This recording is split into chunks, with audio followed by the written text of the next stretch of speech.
আজকের গল্প ছোট্ট প্রদীপ। এক গ্রামে অনিরুদ্ধ বলে একটি দরিদ্র ছেলে থাকতো। সে পড়াশোনা করতে ভালোবাসলেও বাড়িতে বিদ্যুৎ না থাকার দরুন সে পড়াশোনা করতে পারতো না। একদিন সে গ্রামের একটি মন্দির থেকে একটা ছোট্ট প্রদীপ তুলে আনলো এবং স্থির করলো সেই প্রদীপ জ্বেলেই সে তার পড়াশোনা শুরু করবে। আস্তে আস্তে সেই প্রদীপ জ্বেলেই সে পড়তে শুরু করলো এবং ভবিষ্যতে বিশাল বড় কিছু করার ইচ্ছা তার মনে জাগলো। গ্রামের লোকেরা তাকে নিয়ে হাসাহাসি করতে শুরু করলো আর বললো, এই ছোট্ট প্রদীপের আলোতে পড়লে তো তার চোখ নষ্ট হয়ে যাবে। কিন্তু অনিরুদ্ধ বিশ্বাস করতো সেই প্রদীপের আলোই একদিন তাকে পথ দেখাবে, সেটাই যথেষ্ট। তার অদম্য ইচ্ছা শক্তির জোরে সে স্কুলের বড় পরীক্ষায় প্রথম হলো। সত্যি সেই ছোট্ট আলোই তাকে পথ দেখালো।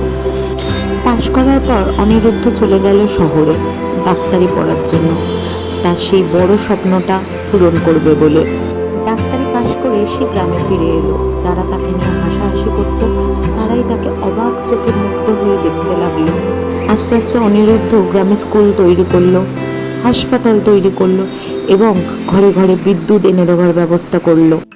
গ্রামের লোকেরা অনিরুদ্ধকে দেখে বলতে লাগলো, একটা ছোট্ট প্রদীপই আমাদের গ্রামকে আলোকিত করলো।